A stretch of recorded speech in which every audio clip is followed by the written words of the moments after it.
everybody, this is Deb with Truthification Chronicles, and I don't know if you had a chance to listen to President Trump's 2-hour-long speech, but it was great, wasn't it? I mean, it was so entertaining.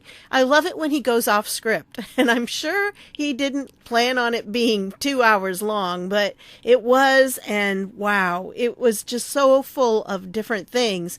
I am going to do some clips in another video, and at the end of this, I'm going to put a clip, but I wanted to tell you about one of the people that he mentioned when he went to Iraq. He mentioned seeing this guy and meeting this general named Raisin Caine. Now, the guy called himself Raisin, but his name was Dan Caine, as far as we can tell. This is what the Anons came up with.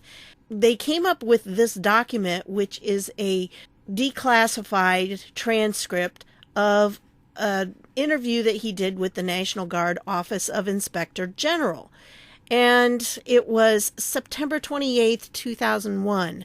Now, if you remember, shortly there before, there was a big event in the United States that I'm not going to mention, and this guy was there.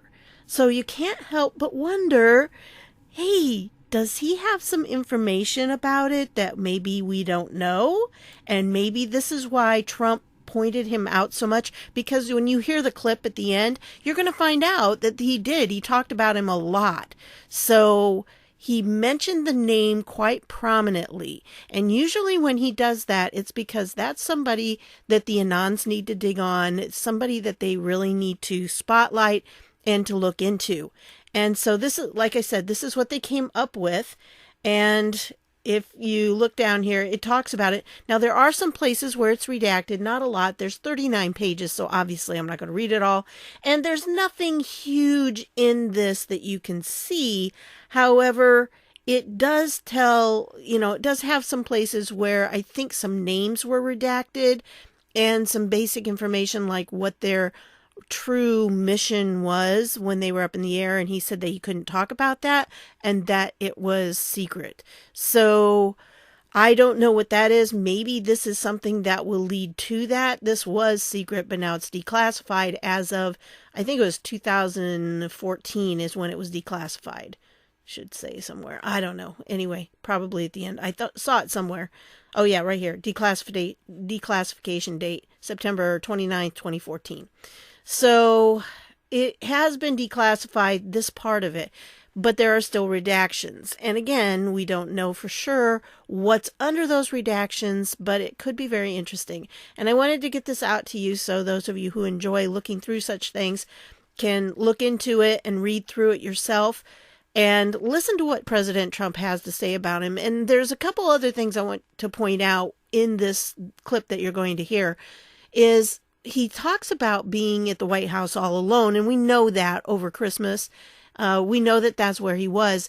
And he talked about 500 machine guns outside of the White House. 500. I mean, that's not just a little.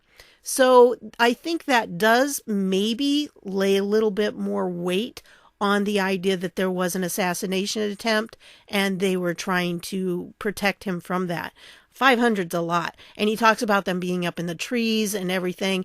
And I think that's just unusual. I can't imagine that they typically have 500 there.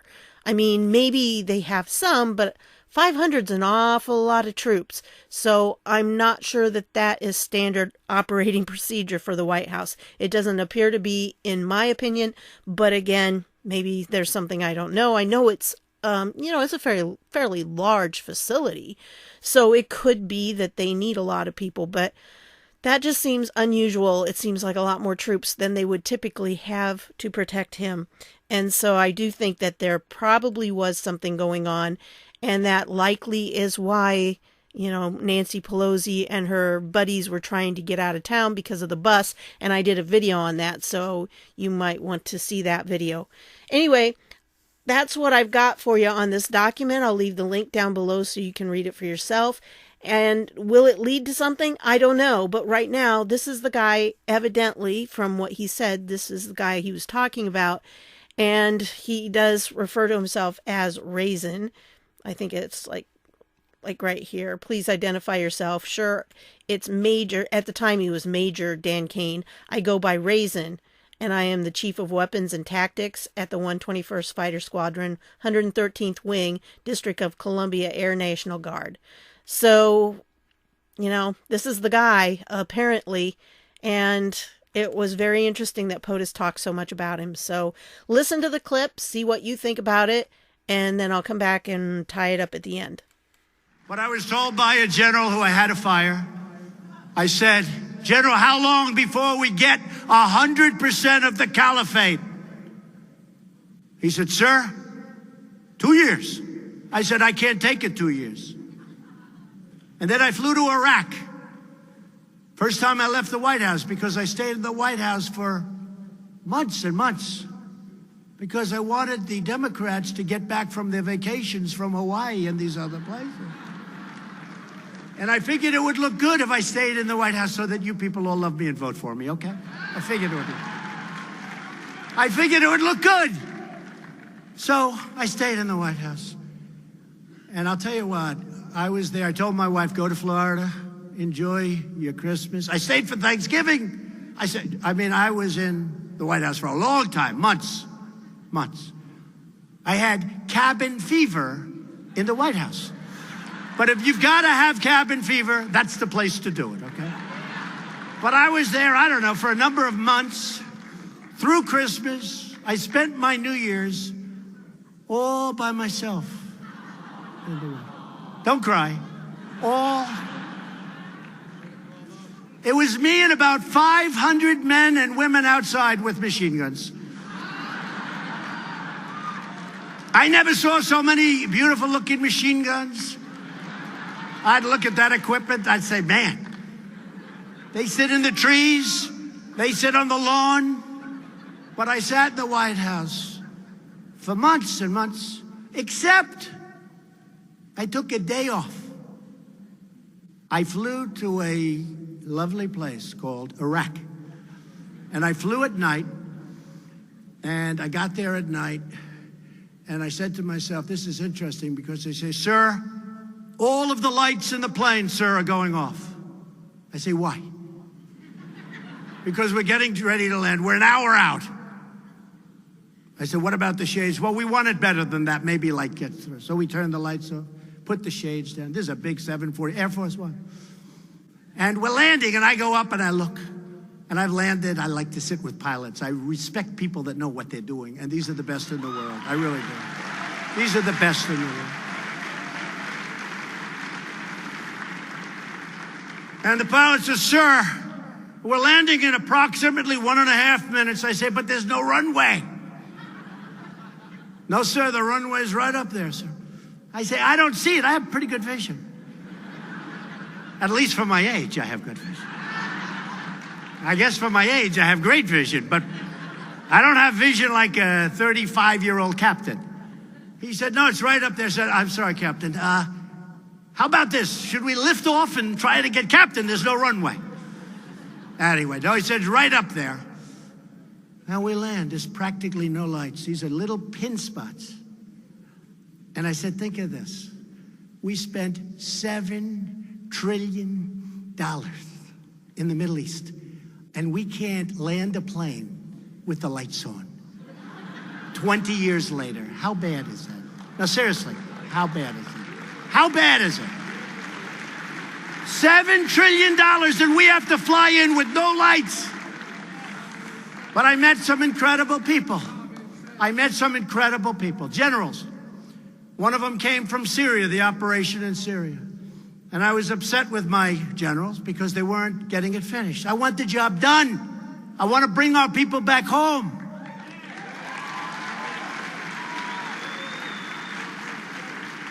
It's not fair. Now, this is why I flew. So I met generals I didn't know. General 1, General 2, General 3.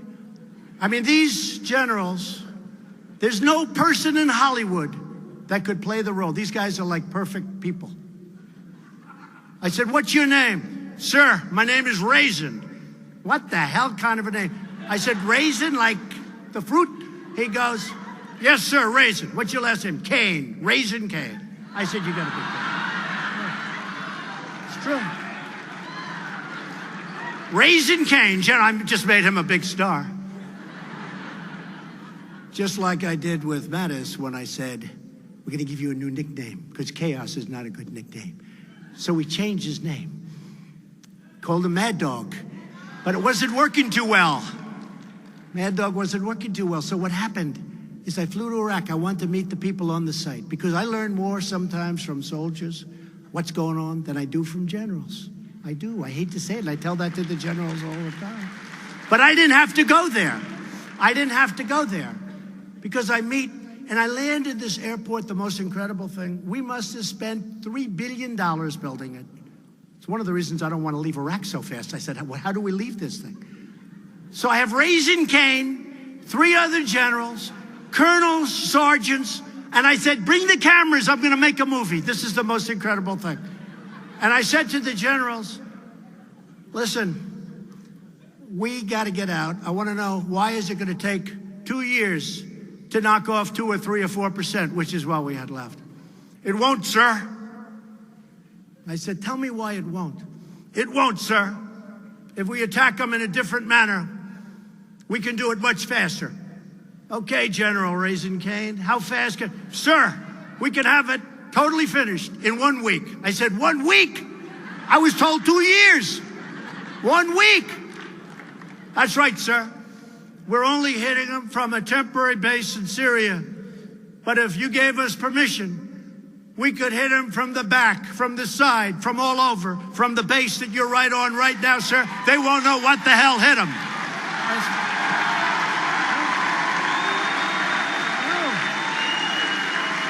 They won't know what the hell hit them, sir.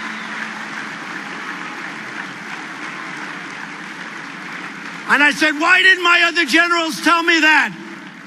Why didn't they tell me that? I said, did you tell them that? Not our place to say it, sir. They come in from Washington, sir. We have to take orders. You're the first one to ask us our opinion. True. It's true. True. True. So I went back and I said, I'm going to get back to you soon. Raisin, I think you're great. I like you, Raisin Caine. But I did say, I said, well, hey, listen, we're in Iraq. Isn't that very far away from... I was here in a very short time, sir. I flew right in. Of course, he's taking a plane that goes 2,000 miles an hour, you know. But incredible. What you learn from being on the site. My father was a builder. He always used to say, nobody ever got rich by sitting behind their desk. It's true. It's true. He'd say, you got to be on this site. You got to be with the contractors. You got to see if they're ripping you off. You got to collect every nail that's dropped. Every piece of wood, you can sell it. You got to be on the site. You got to see while they're building, while they're under construction, is that wall straight or if it's crooked? And you have to fix it before they build it, not after they build it when you rip everything down. True. You don't get rich by sitting behind a desk, so I didn't want to do that. And I'm in the White House and I was lonely. I said, let's go to Iraq. And I had a hell of a meeting in Iraq. And I'll tell you, those generals, not just Raisin Caine, General Caine, those generals were great. They were great. They knew their stuff. They were gung-ho. And it is true. I mean, you talk central casting, these guys, you couldn't, I mean, it's incredible. They had a master sergeant there. I could take him right now, bring him to Hollywood, make a military movie, and he's the star of the movie. That happened once before, you know. That did happen once before. So there you have it. I thought it was kind of interesting. And if you haven't listened to the whole 2-hour speech, I will put that down below so you can watch it yourself, because it really was entertaining, I thought. And it was like, wow, it's been 2 hours already. I can't believe it. But it was like POTUS Unchained, almost. It was unscripted. I mean, a lot of it, he started out with his speech and he was trying to stick to that speech. You could just tell, but then he kept going off script. And I think finally at the end, he just kind of gave up. And it was probably a lot longer than he intended it to be, but it sure was entertaining to watch. So there you go. I want to thank you for stopping by. And don't forget to hit the subscribe button because my birthday's coming up faster than I thought. Whew, it's going to catch up with me pretty soon. And I really want to hit 60,000 by then. And it's kind of going a little slow. And if you already are subscribed to me, check your subscription because YouTube has been kind of unsubscribing people, I think. At least a few people have told me that. So anyway, check it. And I just want to make sure that you're getting all the notifications that you want to get. Make sure the bell is clicked. And I thank you so much for your support. So thanks for stopping by, and I'll see y'all later.